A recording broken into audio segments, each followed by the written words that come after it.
assez régulier au niveau de cette histoire de crise Covid-19 et on espère que ce suivi vous a été bénéfique et que vous avez pu faire tout ce dont vous aviez besoin de faire comme démarche pour pouvoir et toucher le chômage partiel si vous êtes salarié et mettre votre employés en chômage partiel si vous êtes entrepreneur et aussi si vous avez pu bénéficier normalement du fonds de solidarité de 1 500 € qui a été mis en place par le gouvernement et qui normalement était déjà actif au mois de mars et passe là en activité pour le mois d'avril. On fera un point lundi au niveau des agriculteurs avec la Chambre de l'agriculture. On va recevoir le président qui va venir nous faire vraiment un point particulier pour les agriculteurs de manière à ce qu'on puisse savoir quels sont les dispositifs qui ont fonctionné et ce qu'il manque, puisque nous avons beaucoup d'agriculteurs qui ne sont pas fédérés et donc les dispositifs mis en place ne sont pas bons, ne sont pas valables pour eux. Et dernière petite information aussi, alors on voulait vous montrer la vidéo, le récapitulatif qui a été fait aujourd'hui au niveau du ministère. Vous êtes au courant qu'il y a 500 milliards qui a été débloqué. Finalement, il y a de l'argent magique. Donc l'argent magique, en fonction peut-être les gilets jaunes, fallait changer de couleur. Vous auriez peut-être eu de l'argent aussi magique que celui-là. Mais en tout cas, il y a des fonds qui ont été débloqués lundi. Aujourd'hui, il y a eu un point au niveau du Premier ministre, mais on attend encore un petit peu. On va parler de tout ça lundi avec nos intervenants. De toute façon, nous aurons les autres présidents des chambres consulaires qui vont nous faire un appel téléphonique de manière à ce qu'on puisse faire un point et savoir concrètement si ça fonctionne ou pas, puisque c'est bien de débloquer des sommes colossales, mais si c'est pour que ce soit que les grandes entreprises qui en bénéficient, ça pose problème. Et si c'est pour que ce soit le parcours du combattant pour pouvoir toucher ce dont les entrepreneurs ont besoin pour survivre, ça pose aussi un problème. Donc on va quand même parler de l'objectif reprise qui a été lancé par le ministère du Travail. Donc c'est pour les TPE et les PME. C'est un dispositif d'appui pour fiabiliser la reprise ou la poursuite d'activité des TPE. Donc vous pouvez aller, vous faites hashtag objectif reprise sur les réseaux sociaux et vous allez avoir quelques informations. Alors le gouvernement a lancé ça hier, c'est quelque chose qui est tout nouveau. C'est pour aider à surmonter les difficultés que rencontrent les TPE et le PME à adapter leur organisation du travail à la reprise progressive des commandes, à structurer les mesures de prévention, à réguler les tensions internes post-confinement ou encore à soutenir le travail de management dont les natures à fragiliser la reprise et la poursuite d'activité, puisque comme vous le savez, il y a eu tout un paquet de fiches qui ont été mises en place par secteur d'activité et c'est bien de mettre les fiches en place, mais c'est un budget. Donc si les entreprises n'ont pas le budget pour investir soit dans les vitres de plexiglas ou autres, il faut qu'elles puissent être accompagnées, puisque bien souvent c'est parce qu'elles n'ont pas encore perçu les fameuses aides dont je parlais tout à l'heure. Donc le gouvernement a mis quelque chose en place et vous pouvez toujours vous rapprocher en ce qui concerne la Guadeloupe de la diète. Nous avons eu dernièrement une interview avec eux, donc eux suivent très progressivement l'évolution pour qu'au niveau de la Guadeloupe, ça se passe vraiment bien. Donc si vous avez des difficultés, n'hésitez pas à les contacter et n'hésitez pas à vous rapprocher des chambres consulaires, donc soit de la CCI ou soit de la Chambre des métiers en fonction. Donc voilà, et aujourd'hui nous allons recevoir une jeune étudiante. Donc comme vous le savez, moi-même j'étais passée chez Jeff un matin sur C10, la radio de Canadis, pour parler de la situation des étudiants, puisque c'était alertant. On leur avait demandé de rester en France, de ne pas rentrer, ce qui peut être totalement compréhensible, donc de ne pas rentrer pour ne pas propager le virus, ce qu'ils ont fait. Et ils se sont retrouvés malheureusement pour la plupart d'entre eux seuls, isolés dans les universités, au niveau des campus universitaires, puisque tous les autres étudiants ont pu soit retourner chez eux, soit ont été pris en charge par d'autres dispositifs qui n'avaient pas été pris en compte pour les jeunes ultramarins. Donc après un petit peu de péripéties et un petit peu de quelques difficultés, on va dire, il y a une plateforme qui a été mise en place, donc Outre-mer solidaire, on en a déjà parlé.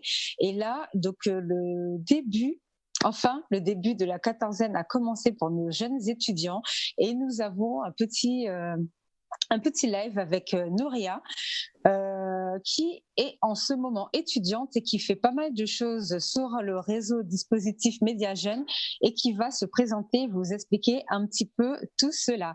Bonsoir. Bonsoir Sabine et bonsoir aux téléspectateurs. Ça va? Ça va et toi?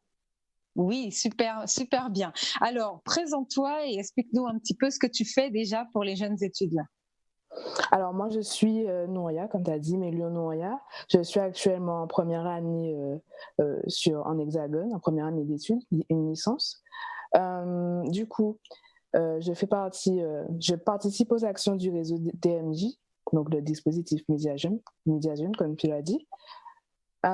Ces temps-ci, on essaie d'être très en lien avec les jeunes. On a organisé plusieurs choses comme les J-Web qu'on a organisé tous les jeudis et le vendredi.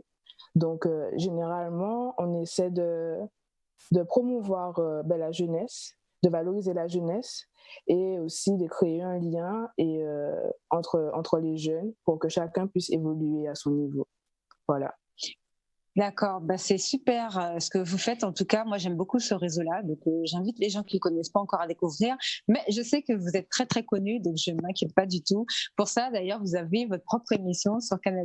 Donc ça, c'est pas un problème. Alors aujourd'hui, on va parler d'un léger malentendu, on va dire, une petite coquille, on va dire ça. Hein. On va pas dire qu'il y a que des imprévus et des situations mal organisées, mais on va parler de coquilles pour rester gentil. Et au niveau gouvernemental, pour les jeunes qui ont été appelés à rester en France, donc à l'époque où le début du confinement avait été annoncé, donc le gouvernement, donc que ce soit la ministre des Outre-mer, que ce soit Jérôme Salomon ou que ce soit la ministre des Études supérieures, a demandé aux jeunes ultramarins de ne pas revenir aux Antilles. En échange, il avait été dit qu'ils auraient bénéficié d'allègements de charges et malheureusement cet allègement de charges n'est pas venu et les jeunes ont dû se retrouver à payer un loyer pour le mois d'avril et la difficulté que ça a causé, c'est que leurs propres parents étant eux-mêmes en chômage partiel, donc les parents ne pouvaient plus les aider et en plus étant confinés, ils ont perdu pour la plupart d'entre eux leur travail, donc pour manger c'était un petit peu la galère. Alors est-ce que toi tu as un retour par rapport à cette situation? Comment tu as vécu le truc et qu'est-ce que tu sais par rapport à tout ça? Alors moi, j'ai eu de la chance puisque ma mère était justement en séjour avec moi quand le confinement a commencé. Donc, elle n'est pas rentrée, elle est restée avec moi. Mais j'ai pu entendre, c'est vrai, des jeunes en difficulté durant cette période. Et c'est vrai que ça pouvait être assez complexe puisque même leur stage ou bien s'ils travaillaient avant le confinement, ils ont perdu aussi leur emploi partiellement. Ce qui fait que ça a dû être très compliqué pour eux et je sais que ça a pu être difficile. Alors, toi, par rapport au dispositif qui a été mis en place par le gouvernement, oui, parce qu'ils ont ouvert une plateforme qui s'appelle Outre-mer solidaire, qu'est-ce que tu en penses et qu'est-ce que tu en as retenu de cette plateforme?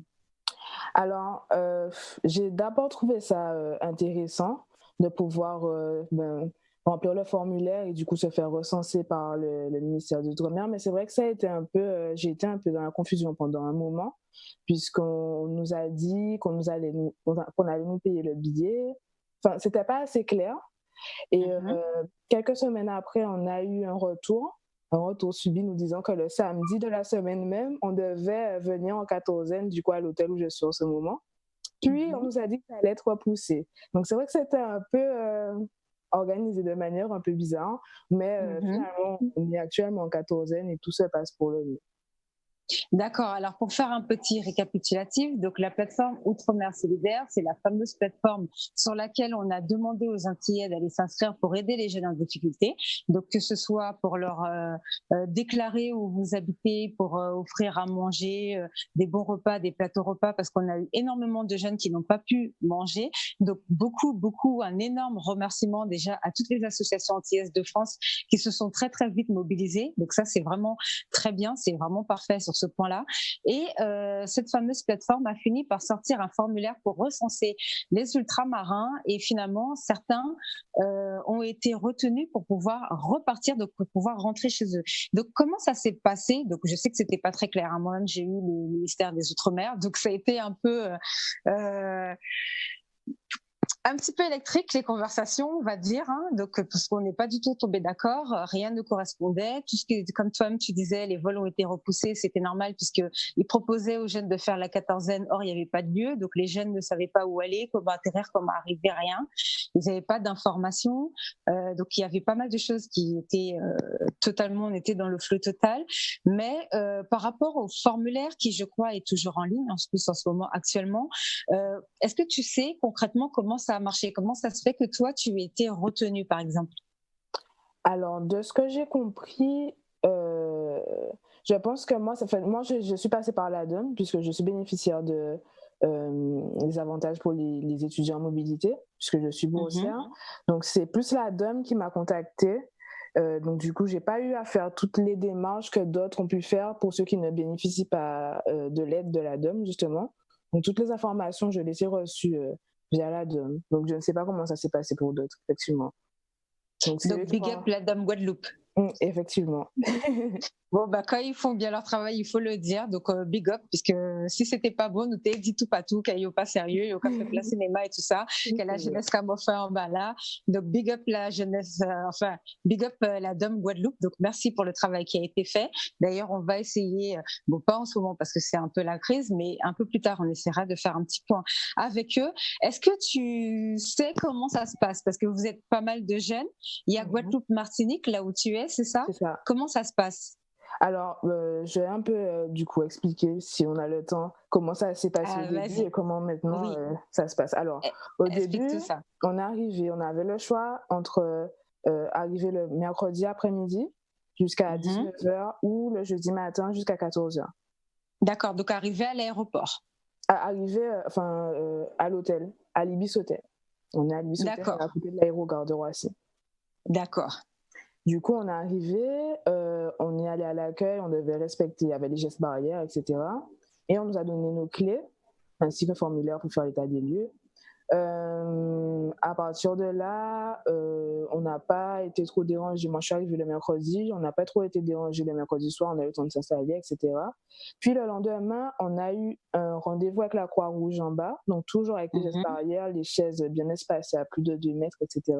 Ça a pris peut-être 2 heures, mais je pense qu'ils ont bien fait les choses, vraiment. On a été dans une salle où on nous explique comment ça allait se passer au niveau de la sécurité, au niveau du repas aussi.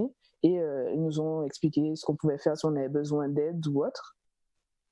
Puis, ils nous ont fait passer, remplir des formulaires, on va dire, où ils ont pris l'état de notre santé actuelle, savoir si on avait des douleurs, etc., notre température, notre pouls, voilà. Puis, on a signé beaucoup de choses. On a donné des décharges.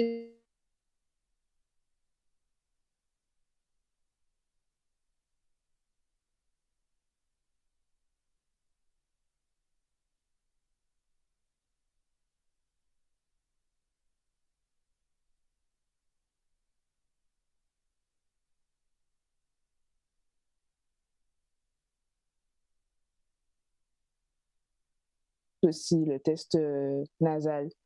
On l'a eu. À l'arrivée? Oui, quelques jours après. Après, d'accord. Voilà. Et du coup, on a, à ce qui paraît, une seule étudiante qui a été testée positive et qui a été isolée dans un autre hôtel. D'accord. Voilà, mais on continue toujours à surveiller votre santé. Exactement. Et chaque jour, on prend notre température le matin, l'après-midi. Sinon, en ce qui concerne le repas, ils viennent nous servir devant nos portes. Donc, ils déposent un petit sachet devant nos portes, ils toquent pour nous prévenir et puis on les récupère. Quand on a terminé, on va le déposer près des ascenseurs. Il y a un espace réservé pour qu'on puisse déposer notre repas quand on a terminé. D'accord. Et comment ça se passe? Est-ce que vous avez droit à une sortie par jour? Alors, ils nous ont dit que dans l'idéal, ce serait de ne pas sortir du tout. Moi, je ne suis pas sortie de ma chambre à part pour déposer mon repas. Mais certains, par exemple, on a un coin fumeur en bas. Donc, pour ceux qui fument, ils ont la possibilité de sortir pour fumer.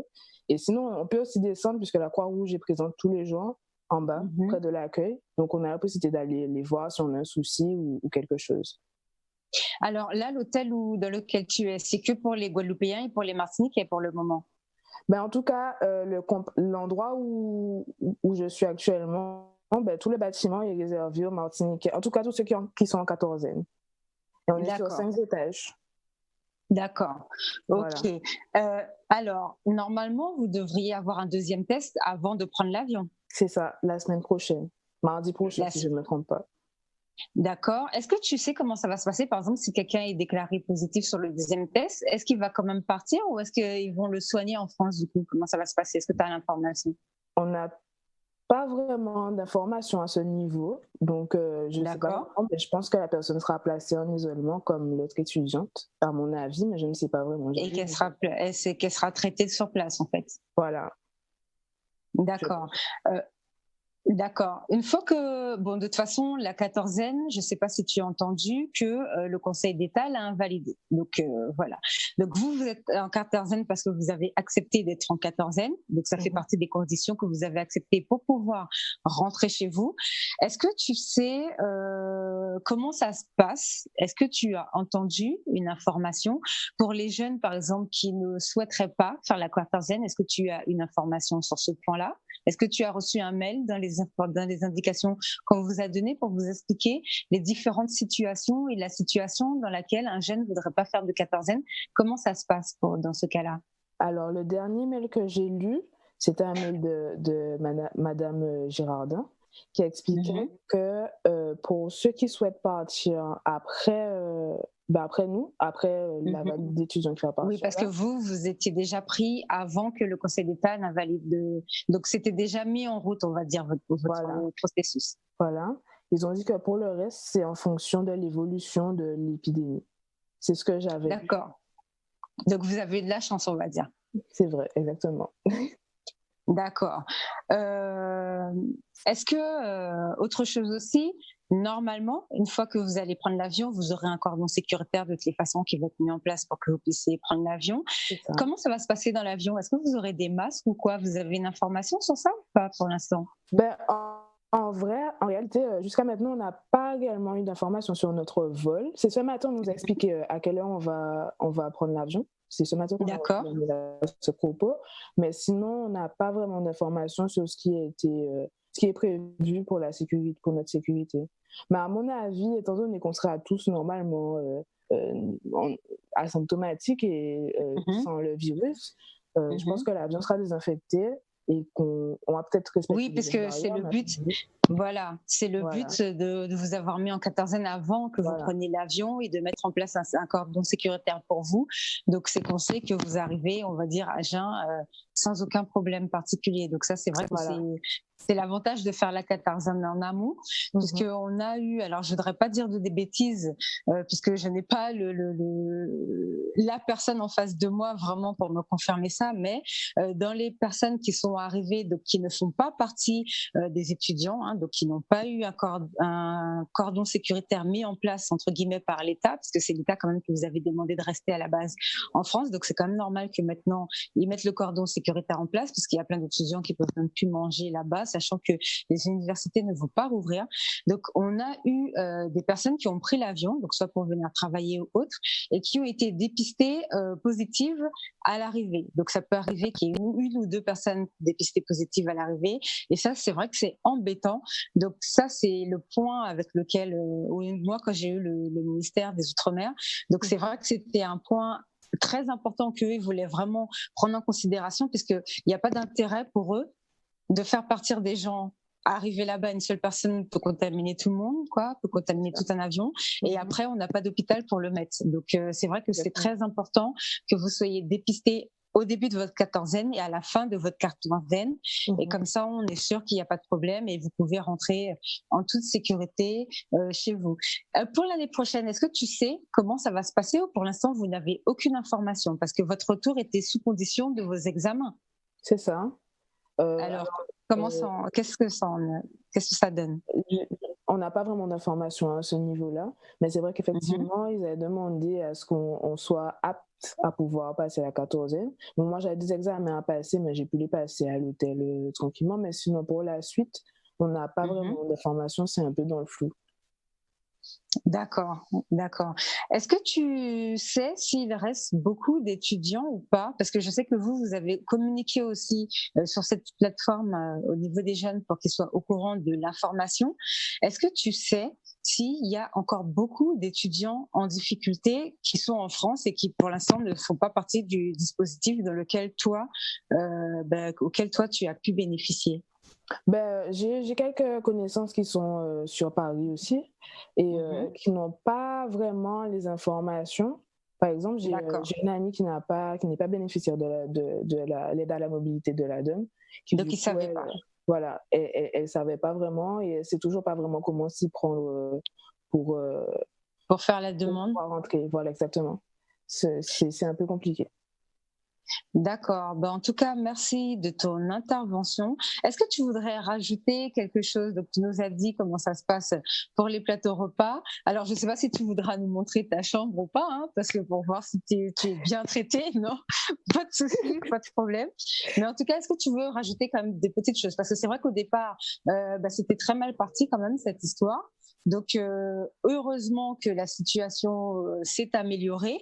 Il y a eu beaucoup d'annonces qui ont été faites, hein, comme d'habitude, mais après, entre ce qui est dit et ce qui est concrètement mis en place, il y a toujours, c'est même plus un pas, là, c'est carrément un pont, hein, j'ai envie de dire, un arc-en-ciel qui sépare les deux. Donc, est-ce que tu voudrais rajouter des petites choses? Alors, je dirais que c'est très bien ce qu'ils font actuellement. La Croix-Rouge, le personnel est très attentif. Ils font attention. On a plusieurs choses qui sont mises en place, par exemple des appels le matin sur Jitsi ou sur Zoom. On a aussi, ils essaient de faire plein de choses pour qu'on puisse passer le séjour de la meilleure façon qui puisse se faire. Et donc, du coup, je trouve ça très bien. Et l'hôtel dans lequel on est, moi, je trouve qu'on est quand même dans un très bel hôtel. La chambre est très belle. Je ne vais pas vous montrer parce que, bon, voilà. Pas de souci, pas de problème. Mais la chambre est très bien. Le repas, je dirais que ça va. Et voilà. Mais sinon, si je n'ai pas ajouté d'autres choses, je voudrais quand même me dire qu'avec le réseau, la semaine prochaine, mardi prochain à 18h, on prépare une libre antenne. Donc, si vous passez par là, on a la page du réseau sur Facebook, la page du réseau sur Instagram. Vous pouvez nous suivre. Vous aurez les informations sur les thèmes à venir. On fera bientôt un sondage pour choisir le thème de mardi prochain. Et on a plein d'actions à venir qui vont se dérouler pendant les vacances en Guadeloupe, notamment un séminaire qui est prévu, si l'épidémie nous le permet, en août. Puis, on a d'autres actions, notamment en Overseas, donc sur Paris, avec moi-même et bien d'autres qui vont nous rejoindre. Voilà, des actions où vous pourrez valoriser votre association et participer un peu aux échanges et à la mise en relation des jeunes sur Paris et en Guadeloupe et en Outre-mer en général. Voilà. Bon, super. En tout cas, merci pour ton intervention. Nous, on se quitte pour une courte page publicitaire et on revient tout à l'heure pour parler du tourisme. Alors, en plus, il y a l'ouverture des plages. Donc, comme ça, tu pourras aller te baigner à ton arrivée.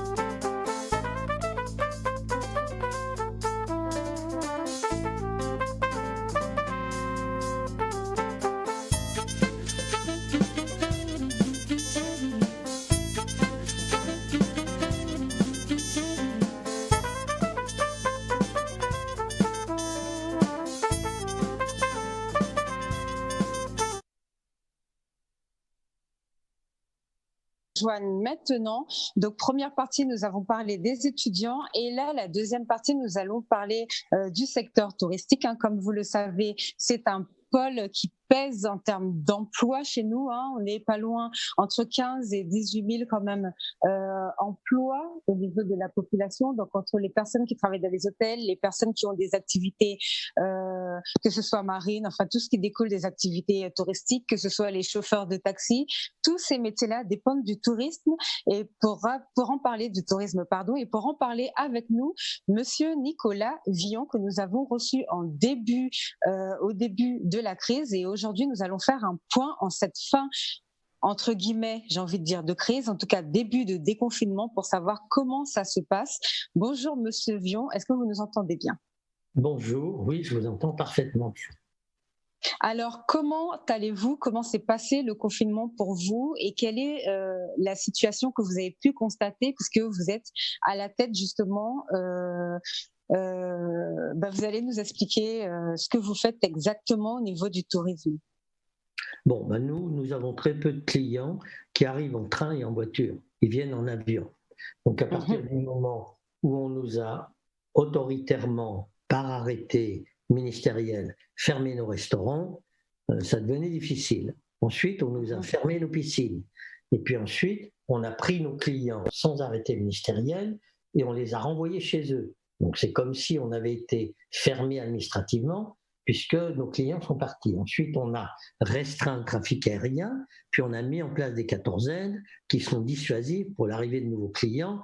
Et puis les derniers arrêtés préfectoraux, puisqu'il y en a eu 3 en 4 jours, le 12 mai, le 13 mai et le 15 mai, ce qui montre quand même qu'on est dans l'urgence, mais que ce n'est pas très mûr et très réfléchi d'avance, hein, eh bien, on nous restreint le trafic aérien à 350 passagers par semaine. Alors, 350 passagers par semaine, avec 2 vols par semaine, avec les piscines fermées, les restaurants fermés, des clients qui sont en métropole, qui représentent quand même 80% de notre clientèle, dont on restreint les déplacements dans un rayon de 100 km, qu'on rend très anxieux par des annonces continuelles sur les mesures barrières, etc., où c'est un martelage médiatique. Eh bien, nous avons beaucoup de clients qui nous téléphonent de l'Europe et qui nous disent, nous, on a déjà une perte de revenus par le chômage partiel quand on le touche, quand on n'est pas licencié tout de suite. Deuxièmement, si on doit tomber malade, on préfère tomber malade à 100 km plutôt qu'à 8000. Troisièmement, il y a des mesures tellement dissuasives au niveau de l'embarquement que du débarquement, où on risque d'être mis en quatorzaine, que nous, on n'a pas envie de venir dans les Antilles pour visiter une chambre d'hôtel. Hein, on a une très belle chambre chez nous, on n'a pas envie de faire 8000 km avec un billet qui coûte cher, juste pour être cantonné dans une chambre. Donc, on ne viendra pas. Cette année, on passera nos vacances en famille, en voiture, et dans un rayon de proximité, à visiter nos châteaux, nos églises, nos monuments de proximité, à manger dans des petits restos de proximité. Donc, s'il n'y a pas de demande de notre clientèle potentielle, on a 2 clientèles, la clientèle européenne, puis la clientèle États-Unis. Les États-Unis sont fermés, donc Saint-Barthélemy. Puis nous, notre clientèle, elle ne veut plus venir. Donc, s'il n'y a pas de demande, les compagnies aériennes ne vont pas mettre en place des avions pour la ville. Oui. Donc, si les compagnies aériennes ne mettent pas en place d'avions, qu'on ait peu de passagers, on va continuer à rester vide. Et la grande difficulté, la grande différence entre l'Hexagone et nous, c'est que l'Hexagone, on va réouvrir le 2 juin à la veille de leur haute saison. Donc, même limiter un rayon de 100 km, ils peuvent s'en sortir. Tandis que nous, la haute saison est morte. Et on va réouvrir le 2 juin en basse saison, sans clients, sans avions, avec pour l'instant des incertitudes. Les restaurants sont fermés, on ne sait pas quand ils rouvrent.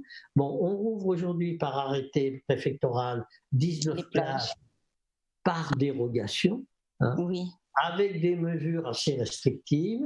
Mais les Antillais qui ont une âme chaleureuse, ils ont envie de vivre, ils ont envie de respirer, ils ont envie de courir sur la plage. Ils n'ont pas envie qu'on leur permette d'aller se baigner avec des menottes. Bon, actuellement, on est en train de mettre en place des mesures dissuasives à une vie libre. Alors, le Conseil constitutionnel a donné tort, a déjugé la quatorzaine en disant qu'on ne pouvait pas être privé de liberté pendant plus de 12 heures consécutives, Alors, il y a aujourd'hui des gens qui ne sont pas dans le métier, mais qui réfléchissent pour nous, d'autant plus qu'ils n'ont pas beaucoup de travail, donc ils ont le temps de réfléchir, et qui consiste à dire, ah ben, on pourrait peut-être faire des quatorzaines avec 7 jours au départ, 7 jours de quatorzaine au départ, 7 jours à l'arrivée. Mais voyons, si vous avez envie de partir en vacances, c'est pas pour commencer 7 jours de séquestration dans un hôtel, au départ, plus les tracasseries de l'aéroport, les fiches qu'on va vous mettre dans le nez, les tests et tout. Puis après, à l'arrivée, qu'on vous dit qu'il faut subir des tests, et puis à la moindre suspicion, si vous avez 37,8, on dit oh, attention, hein, on va vous remettre en quatorzaine. Ben non, vous n'avez pas envie de voyager dans ces conditions. Donc, l'État a pris en charge les salariés en mettant en place des mesures de chômage partiel. Bon, comme l'indique son nom, on entraîne des revenus partiels. Mais il n'a rien mis en place pour les entreprises. Les entreprises, ils nous autorisent à emprunter notre chiffre d'affaires qu'ils nous ont fait perdre.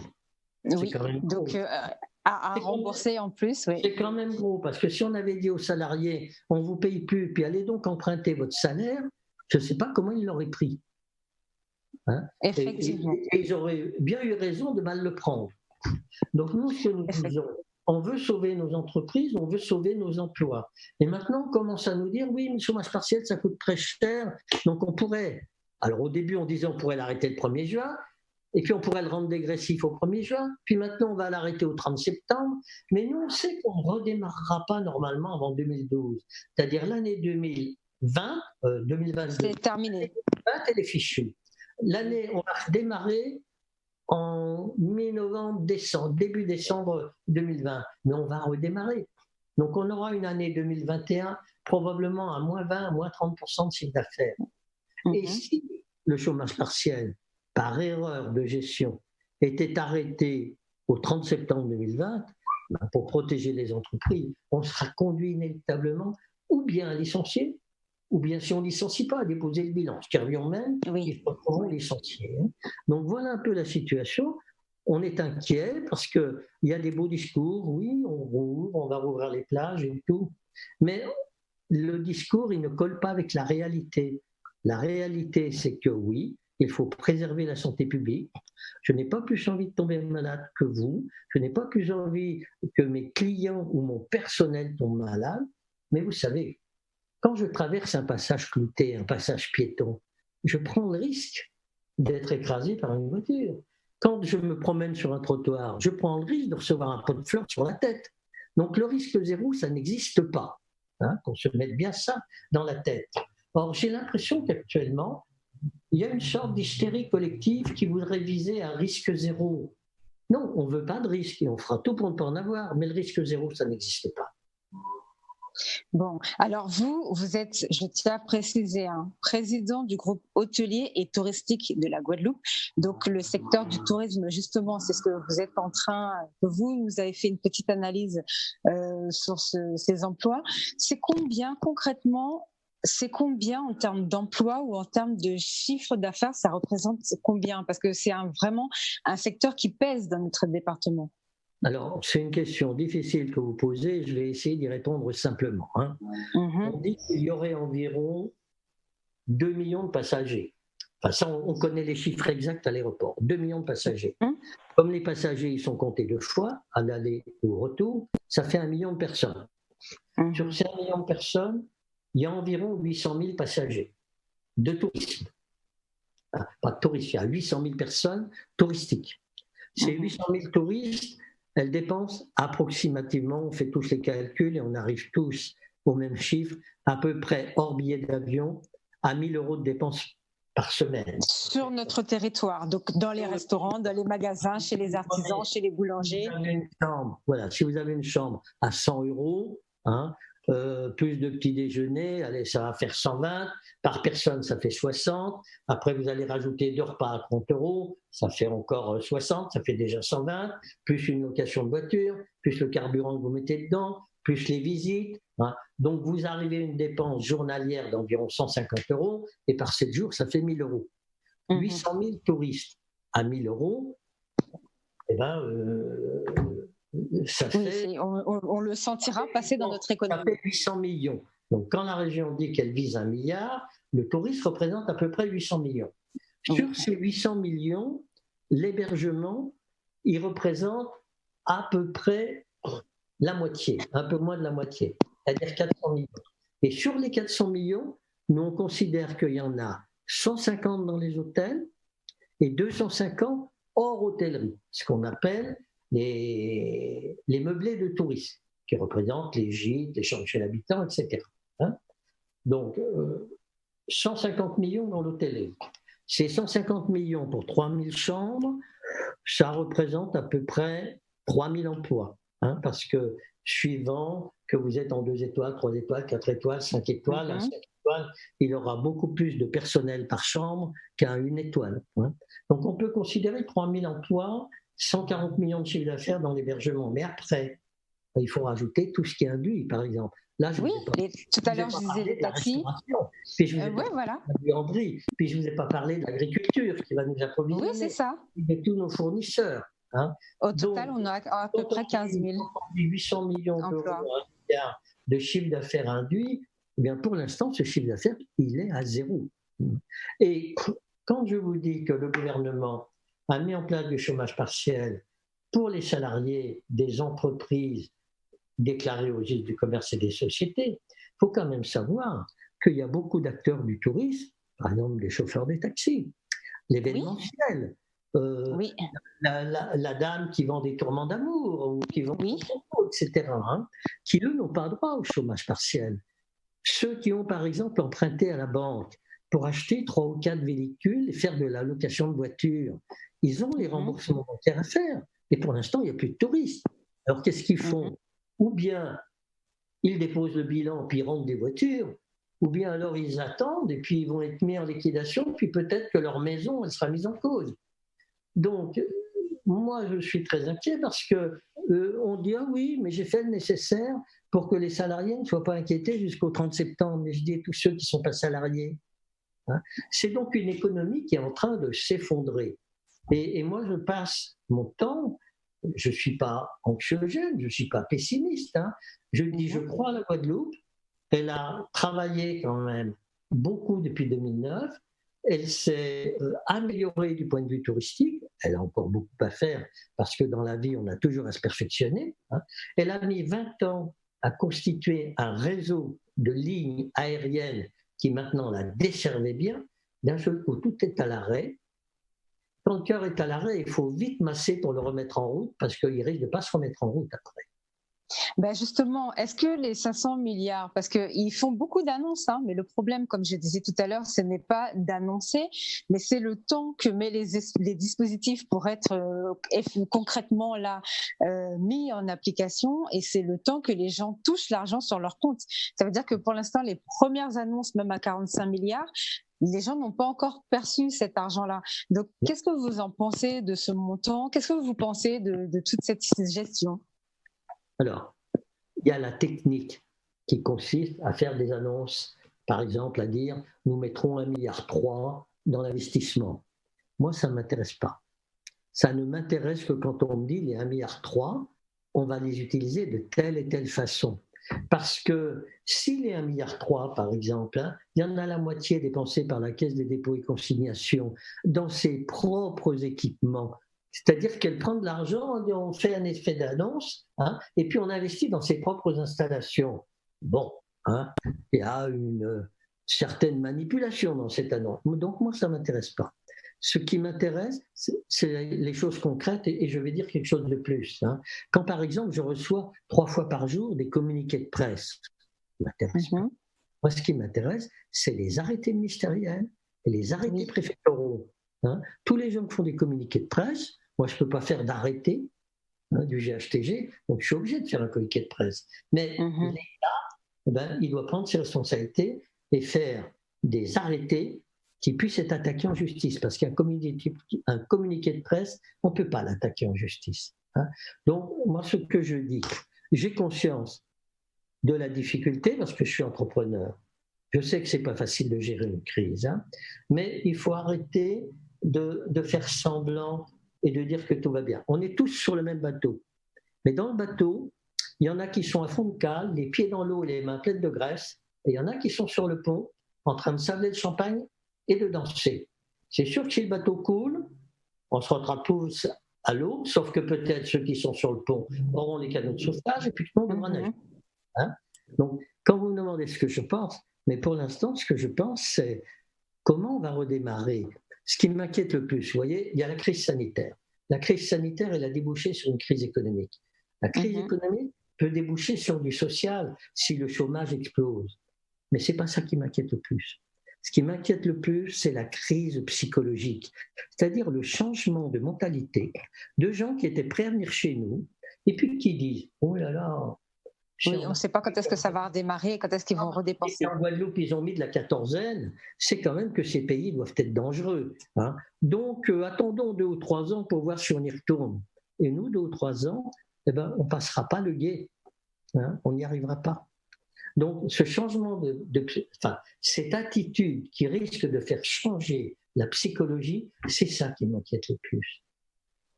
D'accord. Vous pensez que le tourisme, tout à l'heure vous parliez de 2022, donc vous pensez que tous les métiers touristiques vont redémarrer vraiment en 2022 si tout se passe bien? Vous avez répondu, si tout se passe bien, oui. Mais le problème, pour que ça se passe bien, il faut arrêter ce climat anxiogène. Il faut prendre des mesures de précaution, mais il faut arrêter de paniquer. J'ai un ami qui dit qu'ils ont le trouillomètre à 0. Bon, il faut arrêter cette peur-panique. Il faut être raisonnable, avoir une conduite raisonnable. Et deuxièmement, si la conduite très anxiogène qu'on a aujourd'hui perdurait un petit peu trop longtemps, moi j'ai peur que c'est un impact psychologique et que les gens prennent l'habitude d'aller ailleurs. Vous savez, quand votre épicier il est fermé pendant 1 an, et ben, le suivant, c'est pas sûr qu'il ait une clientèle tout de suite. Hein. Les gens ont pris l'habitude d'aller ailleurs. Oui, mais bon, en ce moment, ailleurs aussi, pour l'instant, ils sont fermés.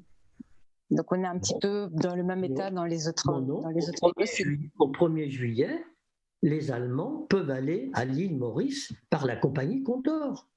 Alors que nous, les vacances, ça ne se fait pas du jour au lendemain, ça se prépare aussi bien pour la personne qui s'y prend 2 ou 3 mois avant, quand il faut prendre l'avion avec les enfants et tout. Donc, il faut prévoir. Et les compagnies aériennes, c'est pareil. Elles ne vont pas mettre un avion du jour au lendemain. Il faut qu'ils aient des réservations, etc. Les hôtels et les restaurants, ça ne s'ouvre pas en 24 heures. Hein. Donc, si rien n'est fait pour nous permettre de redémarrer au 1er juillet, la haute saison, c'était du 15 novembre au 15 avril. Elle est fichue. Il y a une demi-saison juillet-août. Si rien n'est fait pour nous permettre de la redémarrer, eh ben, on aura l'année 2020 qui sera fichue.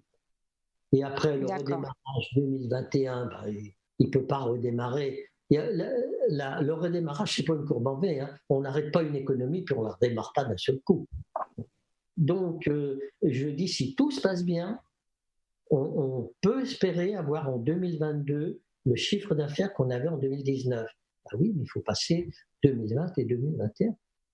D'accord. Et rapidement, le dernier point sur la suppression des charges. Alors concrètement, où ça en est? Puisque le gouvernement a annoncé qu'elles seront supprimées pour tous les métiers touristiques. Au début, c'était que pour les hôtels et ça a soi-disant été étendu, mais le décret n'est toujours pas sorti à l'heure d'aujourd'hui. Ben voilà, c'est ce que je vous disais tout à l'heure. Moi, j'aime bien voir les écrits. Hein, parce qu'on dit ce sera supprimé pour avril et mai. Oui, pas de chiffre, pas d'ouverture égale à 0 charge. Avril et mai. Après, il y a l'espoir que ce soit supprimé jusqu'à la fin de l'année, mais il n'y a rien d'écrit. Et moi, j'aurais tendance à vous dire, quand on fait un préjudice à quelqu'un, on se doit de l'indemniser, de le dédommager du préjudice qu'on lui a causé. Bon, l'État nous a causé un préjudice en faisant partir nos clients et n'a pas indemnisé le préjudice. Les assurances ne jouent pas le jeu. Pas le jeu, ça c'est un gros problème. On essaiera d'en avoir. Et quand on a 0 recette, eh bien, il faudra avoir 0 charge. Parce que vous voyez, là, on a plus de clients, mais on continue de payer notre taxe foncière, notre électricité, nos redevances de télévision, etc. On a des charges fixes et on n'a plus de recettes. D'accord. Bon, je vous remercie en tout cas pour cette intervention. Est-ce que vous avez un dernier petit mot pour la fin? Mon petit mot, c'est l'espoir. Moi, je crois qu'il faut être solidaire et espérer, mais ce n'est pas parce qu'on doit être solidaire qu'on doit être ingénu et qu'on doit prendre des vessies pour des longs termes.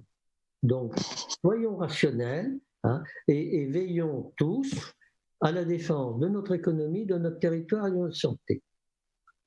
Merci Monsieur Vion pour cette intervention. Alors nous, comme je vous le disais en début d'émission, la semaine prochaine, enfin lundi, nous serons avec le président de la Chambre de l'agriculture et nous avons une émission spéciale pour les agriculteurs puisqu'il y a vraiment un gros point à faire sur ce côté-là, sachant que eux aussi souffrent non seulement de la perte des collectivités locales, des restaurants, mais aussi du tourisme, forcément, puisque pas de clients pour acheter autant de quantité que ce qu'ils ont l'habitude de produire. Donc, on verra comment la Chambre de l'agriculture peut faire pour aider au mieux, accompagner au mieux nos agriculteurs. En attendant, bonne semaine à tous et bon courage à tous au travail. Je vous remercie. Bonne soirée. Au revoir. Bonne soirée.